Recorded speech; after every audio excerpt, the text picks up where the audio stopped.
The World Bank has revised its outlook for India's economy. We're talking about a possible projection of 7% growth. Now, it comes shortly after Prime Minister Modi urged the National Bank to prepare a strategy for the global acceptance of its currency, the rupee. We have to enhance Bharat's economic self-reliance. We have to endeavour that our economy should be least affected by global adversities. Today, Bharat is becoming the engine of global growth with 15% in global GDP growth. In these circumstances, we should endeavour that our rupee is more accessible and acceptable globally. Well, since Modi first took office in 2014, the size of India's economy has doubled. But he's now outlined a strategy that would shape the next 10 years. The Indian leader has urged the banking system to focus on the needs of all economic sectors. And South Asia strategist Dr. Wael Awad says the new plan will help India to strengthen its role as a global power.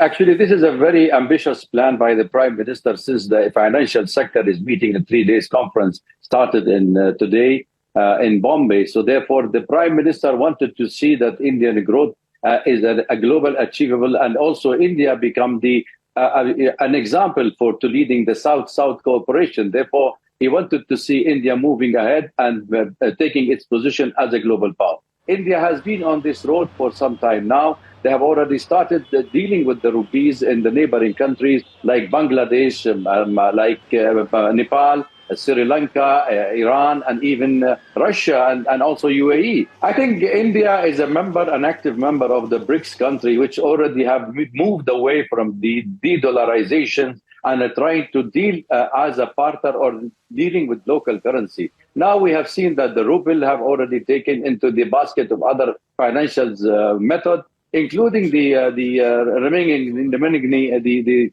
Chinese currency, which also have been having some effect on the trade, and it's already doing its job in the trading market. So if India can include its currency also in this, it's a welcome step, especially by the BRICS country, which is trying to stay away from the dollars, from the pound, from the euro.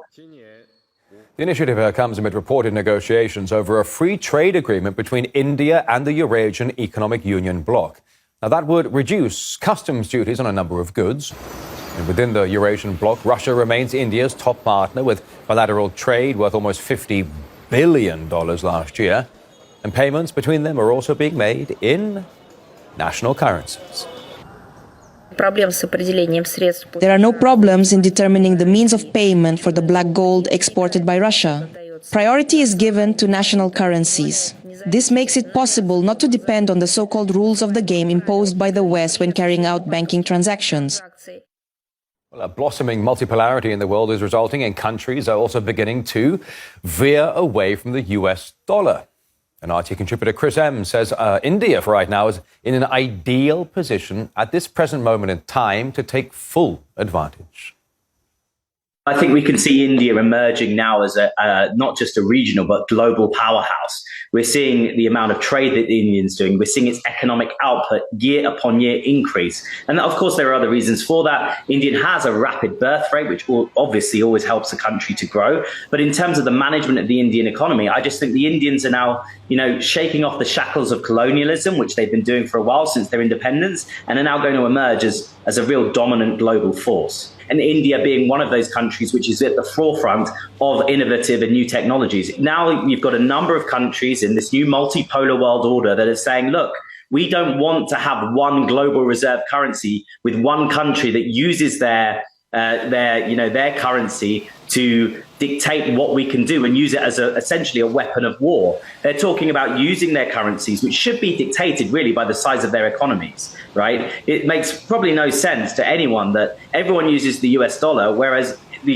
US economy is stagnating. They're saying, why don't we use all of our currencies to trade with each other? And I think we've seen the way in which the US has managed its fiscal policy. It has been completely reckless. They had a very big warning in 2008 with the financial crash. They had many warnings before that, but it seems they've just ignored it. They've continued to print a lot of money. They've continued to weaponize financial sanctions against countries, some countries that have done absolutely nothing to offend them whatsoever. It's the amount of debt that the US US government is in. Trillions upon trillions of dollars. If you're in that much debt of your own currency, then what's the value of it? I think other countries are looking at other options because the US dollar, it doesn't take a rocket science or even an economist to work out. It's a pretty dead dud now.